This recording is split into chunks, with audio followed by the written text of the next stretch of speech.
এবার বিভিন্ন প্রান্তের দিকে আমরা নজর রাখবো, কারণ আজ কল্পতরু উৎসব।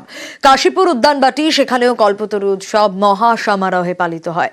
এই উৎসব ঘিরেই কাশীপুর উদ্যানবাটিতে সকাল থেকে ভক্তদের ভিড়। আর তার পাশাপাশি আরো ছবি দেখাবো, দক্ষিণেশ্বরের ছবি দেখাবো। বছরের প্রথম দিনে কল্পতরু উৎসব, আর রাত থেকে দক্ষিণেশ্বর মন্দিরে ভক্তদের ভিড়। এখনকার ছবিটাও ভোর থেকে আরো ভিড় বাড়ছে যত বেলা বাড়ছে। অন্যদিকে নজর রাখবো কামারপুকুরের দিকেও। কাশীপুর দক্ষিণেশ্বরের পাশাপাশি হুগলির কামারপুকুর, রামকৃষ্ণ মঠ ও মিশনেও কল্পতরু উৎসব।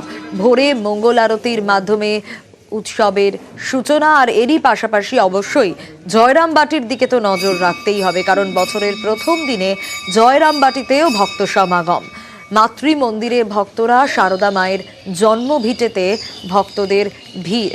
একে একে আমরা নজর রাখবো। আমাদের প্রতিনিধিরা রয়েছেন বিভিন্ন প্রান্ত থেকে, চার জায়গা থেকে আমাদের চার প্রতিনিধি রয়েছেন। একদিকে কাশীপুর উদ্যানবাটি থেকে রয়েছে প্রিয়াঙ্কা আমাদের সঙ্গে, তার পাশাপাশি কল্পতরু উৎসবে দক্ষিণেশ্বরেও নজর রাখতে হবে দেবাশিস রয়েছে অপর প্রতিনিধি।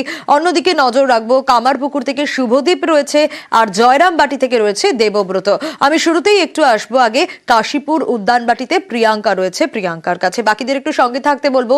প্রিয়াঙ্কা, 1885-তে যখন অসুস্থ রামকৃষ্ণদেবকে দক্ষিণেশ্বর থেকে কাশীপুর উদ্যানবাটিতে নিয়ে আসেন তার অনুগামীরা, ইতিহাস রয়েছে পরতে পরতে। তুমি এই মুহূর্তে সেখানে রয়েছো, আর সকাল থেকে তো ভক্ত সমাগমও সেখানে। এখনকার ছবিটা একটু জানতে চাইবো।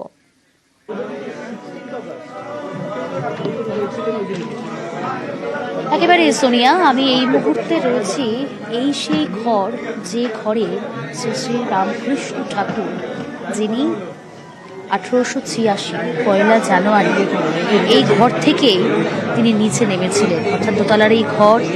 তুমি যেমনটা বলছিলে, জীবনের শেষ সময়কালে তিনি যখন অসুস্থ হয়ে পড়েন, তাকে নিয়ে আসা হয়েছিল 1885 সালে, এবং এই 1885 সালেই তাকে যখন নিয়ে আসা হয়, এবং 1886 সালের পয়লা জানুয়ারি আমরা দেখলাম যে তিনি ওই ঘর থেকে, অর্থাৎ দোতলার এই ঘর থেকে নেমে তিনি সোজা এগিয়ে যান কিছুটা অদূরেই একটি গাছ, এবং সেই গাছের সামনেই গৃহী শিষ্যরা ছিলেন।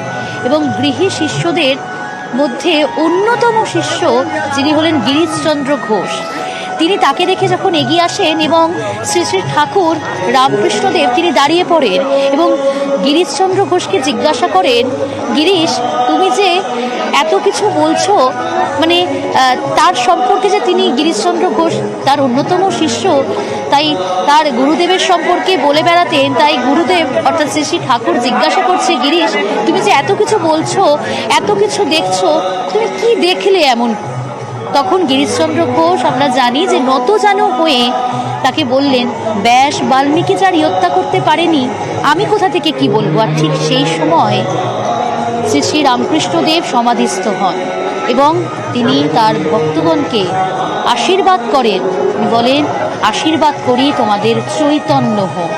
আমি আবারও বলছি সোনিয়া, আজকের এই বিশেষ দিনটা শ্রী শ্রী রামকৃষ্ণদেবের ভক্তদের কাছে অত্যন্ত তাৎপর্যপূর্ণ। একদমই, এবং সেই ছবিটাই আমরা দেখছি প্রিয়াঙ্কা। তাৎপর্যপূর্ণ বলেই তো আজ বছরের প্রথম দিনে কল্পতরু উৎসবে এভাবে ভক্ত সমাগম। এবার নজর রাখবো একটু দক্ষিণেশ্বরের দিকে। দক্ষিণেশ্বর থেকে দেবাশিস রয়েছে। দেবাশিস, বছরের প্রথম দিনে কল্পতরু উৎসব এবং দক্ষিণেশ্বরে রাত থেকেই ভক্তদের ভিড়। আর ভোর 5:30টায় মন্দির খোলা হয়েছে, কিন্তু রাত থেকে ভক্ত সমাগম, লাইন দেওয়া এবং মায়ের নতুন সাজ, বিশেষ ভোগ নিবেদন। এখানেও তো রয়েছে পরতে পরতে অনেক গল্প। এখনকার ছবিটা একটু জানতে চাইবো আগে। আশিস কুমার, আপনি সাউথ সিটি গার্ডেন থেকে, আশিস কুমার, আপনি সাউথ সিটি গার্ডেন থেকে আপনি স্বামী বিবেকানন্দ মূর্তির সামনে চলে যান, আর তার পরিবারের লোক অপেক্ষা করছেন। দেবাশিস, এখন তুমি দক্ষিণেশ্বরে রয়েছো, একটু এখনকার ছবিটা জানতে চাইবো, কারণ যত বেলা বাড়ছে ভিড়টাও যে তত বাড়বে, ভক্ত সমাগম যে তত হবে, তা বলার অপেক্ষা রাখে না। কারণ মায়ের কাছে নিজের মনের ইচ্ছে জানানো, আর অবশ্যই কল্পতরু উৎসব।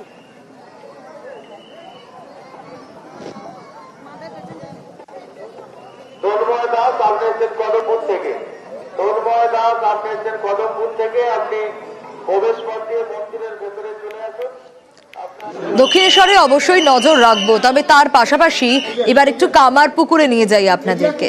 কাশীপুর দক্ষিণেশ্বরের পাশাপাশি হুগলির কামারপুকুর রামকৃষ্ণ মঠ ও মিশন, সেখানেও কল্পতরু উৎসব। ভোরে মঙ্গল আরতির মাধ্যমে উৎসবের সূচনা হয়েছে, আর দূর দূরান্ত থেকে ভক্ত সমাগম হয়। শুভদীপ রয়েছে। শুভদীপ, রামকৃষ্ণ দেবের জন্মস্থান কামারপুকুর, আর সেখানে আজ সকাল থেকে ভক্ত সমাগম। একেবারেই দেখো সোনিয়া, কামারপুকুর যেহেতু শ্রীরামকৃষ্ণের জন্মস্থান, তাই সকাল থেকে কিন্তু বহু ভক্তরা এখানে ভিড় জমাতে শুরু করেছেন। তবে তোমাকে বলে রাখি, যত বেলা বাড়ছে কিন্তু ভিড়ের চিত্রটা তত বদলাচ্ছে। এই মুহূর্তে কিন্তু আমরা রয়েছি ঠিক একদম কামারপুকুর রামকৃষ্ণ যে মন্দির রয়েছে ঠিক তার পাশে। আমি তোমাকে ছবিটা দেখানোর চেষ্টা করব যে কিভাবে প্রার্থনা চলছে, এবং যে কামারপুকুরে যে ঠাকুর রামকৃষ্ণ দেবের সেই মাটির বাড়ি, আজও কিন্তু সেই মাটির বাড়ি সুরক্ষিত রয়েছে, এবং দর্শনার্থীরা একে একে দর্শন করছেন। ঠাকুরের বিভিন্ন যে সামগ্রী সেখানে এখনো কিন্তু সজ্জিত রাখা আছে, এবং বহু দর্শনার্থী তোমাকে দেখানোর চেষ্টা করো, বহু দর্শনার্থী তারা ঠাকুরের কাছে প্রণাম করছেন। যেহেতু আজ বছরের প্রথম দিন, তাই সারা বছর যাতে ভালো কাটে সেই প্রার্থনাই সেরে নিচ্ছেন মানুষজন। এবং আমরা কথা বলার চেষ্টা করব বেশ কিছু দর্শনার্থীদের সঙ্গে। কোথা থেকে আসছেন? আমি রোড চন্দ্রকোনা থেকে। আজকে যে কল্পতরু উৎসব, এই কামারপুকুরের একটা আলাদা ঐতিহ্য আছে, কেমন লাগছে, কি অনুভূতি? খুব ভালো লাগছে, মানে সারা বছরের জন্য প্রার্থনা করছি প্রত্যেকের মঙ্গল হোক, সবাই ভালো থাকুক, এটাই সবার ঠাকুরের কাছে প্রার্থনা করি। এই জন্যই আজকে একদমই, আসা সারা এখানে। বছরটা যাতে ভালো কাটে সে কারণেই আজ ছুটে যাওয়া বিভিন্ন ধর্মস্থানে, বিভিন্ন মন্দিরে এবং ভক্ত সমাগম সে কারণে। আমরা নজর রাখবো এবার 1886 সালের 1 জানুয়ারি, এই আজকের দিন 1 জানুয়ারিতেই ভক্তদের রামকৃষ্ণদেব বলেছিলেন তোমাদের চৈতন্য হোক, আর সেই থেকেই কল্পতরু উৎসবের সূচনা। আবারও একটু দক্ষিণেশ্বরে নজর রাখি। দেবাশিস রয়েছে। দেবাশিস, প্রতি বছর নতুন বছরের প্রথম দিনটা দক্ষিণেশ্বরে পুজো দিতে বহু ভক্ত যান, মানে লাখো লাখো ভক্ত সমাগম হয়, রাত থেকে লাইন পড়ে। এখনকার ছবিটা কি? বেলা যত বাড়ছে তত তো ভক্ত সমাগম বাড়ছে নিশ্চয়ই। একটি বাচ্চা মেয়ে হারিয়ে গেছে। বাচ্চা মেয়েটির নাম ঋত্বিকা সর্দার। ঋত্বিকা সর্দার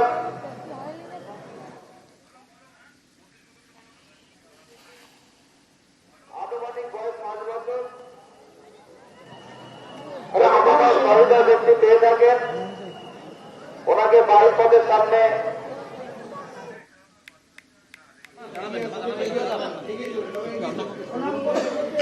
দক্ষিণেশ্বরের ছবিটা আপনাদেরকে দেখাচ্ছি। দক্ষিণেশ্বরের যে ভক্ত সমাগম আপনারা দেখতে পাচ্ছেন, এবং এবার একটু জয়রামবাটির দিকে নজর রাখবো। বছরের প্রথম দিন জয়রামবাটিতেও ভক্তদের ভিড়, মাতৃ মন্দিরে ভক্তরা। আরো বিস্তারিত এই বিষয়ে জানাতে পারবে আমার সঙ্গে দেবব্রত রয়েছে। দেবব্রত, সারদা মায়ের জন্ম ভিটে, আর সেখানে ভক্ত সমাগম বছরের এই প্রথম দিনটা মায়ের কাছে নিজের ইচ্ছে জানানোর জন্য এই কল্পতরু উৎসবে দিকে দিকে ভিড়ের ছবিটা আমরা দেখাচ্ছিলাম। জয়রামবাটির ছবিটা তোমার কাছ থেকে জানতে চাইবো। একদমই, দেখো জয়রামবাটির ছবিটা তোমাকে একটু দেখাই। যত বেলা বাড়ছে ততই ভক্তদের ভিড় বাড়ছে, কারণ বছরের এই প্রথম দিনে মায়ের একটু দর্শন এবং মায়ের কাছে নিজের চাওয়া পাওয়া, এই দাবি দাওয়া নিয়েই কিন্তু ভক্তরা এসেছে। সকাল থেকেই শয়ে শয়ে ভক্ত এখানে উপস্থিত হচ্ছে। আমরা একটু কথা বলি। বলছি দিদি ভাই, কোথা থেকে এসেছে? রায়না 2 নম্বর ব্লক। আচ্ছা, আজকে এই বছরের প্রথম দিনেই এখানে কেন? ইচ্ছে ছিল অনেক দিন ধরেই আসার, আজকে ইচ্ছে পূরণ হয়েছে ঠাকুরের ইচ্ছাতে। প্রথম বছরের প্রথম দিনে কিছু চাওয়া ছিল মায়ের কাছে? হ্যাঁ, অনেক কিছুই ছিল আশা পূরণ করার জন্য। মায়ের দর্শন হলো? হ্যাঁ, ভালো লাগলো দর্শন। একেবারে আরো কয়েকজনা রয়েছে, আমরা কথা না বলে কয়েকজনের সঙ্গে কথা বলি। তুমি কোথায় এসেছো আজকে? আমি আর জয়রামবাটি কামারপুকুরে এসেছি। মায়ের দর্শন করেছো? হ্যাঁ, আমি মায়ের দর্শন করেছি। আর পিকনিক করতে যাওনি বছরের প্রথম দিন? আমি পিকনিক করার আগে মাকেই আগে দর্শন করব। এরপর কি প্ল্যানিং রয়েছে তোমার? আমি এবার কামারপুকুরে মা ঠাকুরের কাছে যাব এবার। একেবারে জয়রামবাটি কামারপুকুর। আরো এক খুদেকে পেয়েছি, বলছি আজকে মায়ের কাছে কেন? একদমই দেবব্রত, খুদেরাও ভিড় জমিয়েছে অভিভাবকদের সঙ্গে, বাবা মায়েদের সঙ্গে, পরিবারের সঙ্গে।